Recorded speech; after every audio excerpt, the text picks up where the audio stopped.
Okay, we're done. That was good. That was it. Not going to top that. Good luck trying. No. What none of you is going to top, though, these storytellers, is the title. That Bubby and the Boy Chick, if you look in your program, all these stories all have a title. Bubby and the Boy Chick is the sitcom I want to see get made.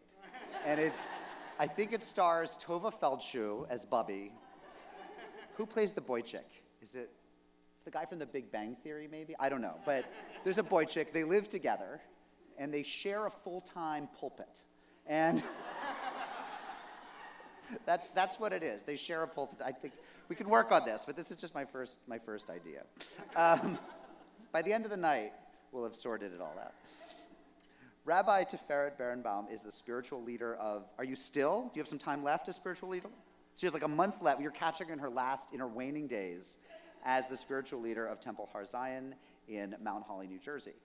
Not for long, right? Soon by you, as they say. She's returning to the greater Boston area, where she will be the director of congregational learning at Temple Beth Zion in Brookline.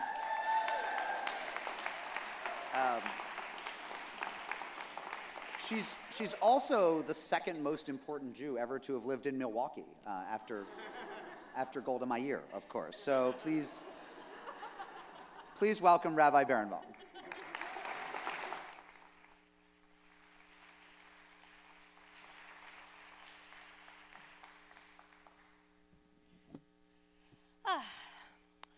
Well, I was truly blessed to have, I'm going to stand out here because I move a lot. Sorry for moving stuff. I was truly blessed to have so many wonderful and thoughtful rabbis and teachers while I was at Hebrew College. But I want to dedicate this story to my teacher, Rabbi Eben Leader, who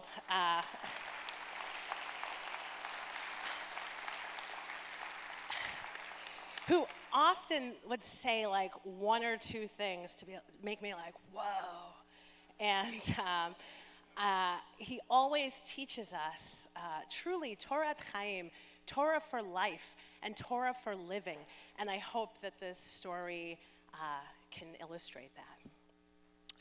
So Deuteronomy 8 begins with Moses telling the Israelites, all the commandments which I command you this day, you should faithfully keep so that you can live and multiply and go into the land that God promised to your ancestors.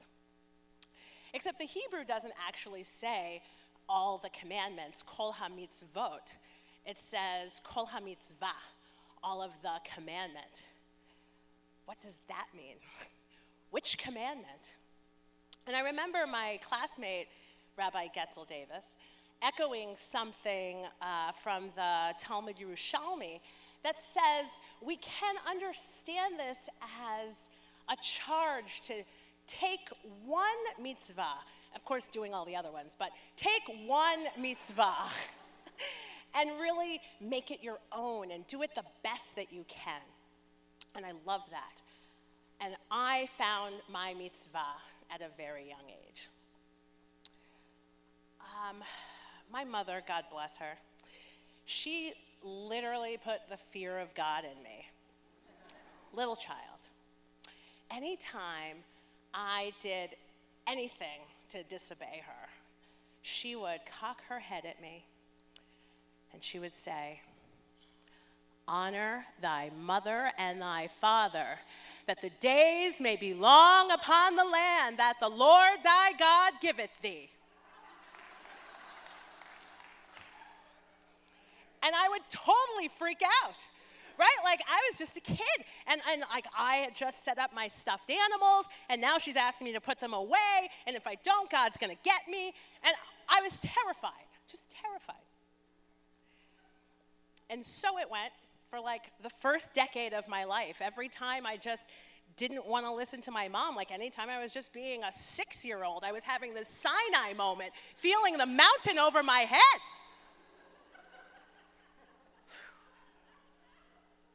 Fast forward through life, I developed a healthy fear of my parents. And I think it's healthy. I'll talk to you afterwards, Margot. You'll tell me.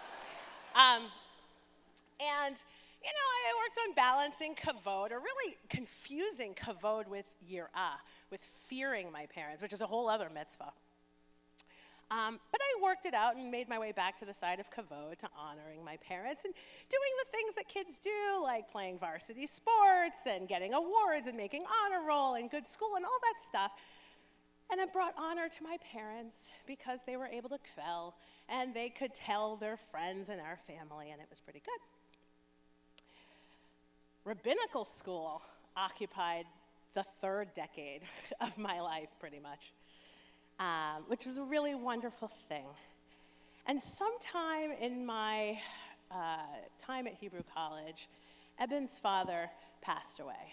May his memory continue to be a blessing. And after he came back from Israel, we all gathered in the Beit Midrash, either for community time or after davening. And he told us a wonderful story in honor of and about his father.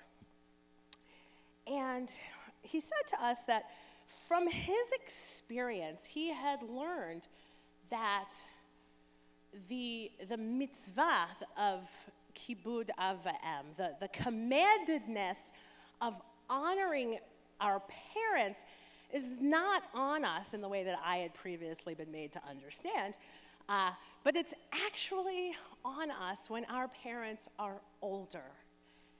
And that the kavod, the honor, is in their dignity. And this was such a revelatory moment for me. I mean, I started thinking about my own parents, and we all know our parents are gonna die, right? Eventually, sometime in the future, except when it's in the present. And I started thinking about how much my parents had changed from when I was a child, that perspective that I had about them. And, I'd realized how much life had worn them down. My dad was getting sick more often. My mom was sick. And then I realized that this mitzvah of kibud av va'em, of maintaining my parents' dignity, that was my mitzvah. And in that moment, I was able to step in to this role as an adult child and accept it with both hands open, not with a mountain over my head, not out of duress, but out of love for my parents and love for God. The fourth decade of my life has been about being a congregational rabbi. The clock is ticking on that one. But I have shared this understanding about maintaining the dignity of our parents in their later years with a number of congregants who have told me how meaningful this perspective has been for them. It has helped me to help others ground end-of-life decisions in Torah. I had a congregant come to me early last year, and their father was really struggling at the end of his very long life. And the kid was trying to figure out, is it time? And through our conversation, we talked, and they too came to understand that, I didn't have an answer for them, but it's a question of dignity and maintaining their parents' dignity. And also, this teaching has helped people whose parents have just become cantankerous in their later years. And it's like, Rabbi, I just don't have it in me to even call my mom anymore. To remind them that it's a huge mitzvah, just to help them along. But I think this teaching has been most meaningful for people who don't have good relationships with their parents. and to understand that the Torah isn't commanding them to love their parents. It's not even commanding them to like their parents, but to maintain for their dignity. And for some people, this needs to be done from afar. So I have been so blessed by this teaching from my teacher, blessed to share it, and I just pray that we all discover what our mitzvah is, our own commandment, and accept it too with open hands, continue to learn, and share it with others for the benefit of others. Thank you.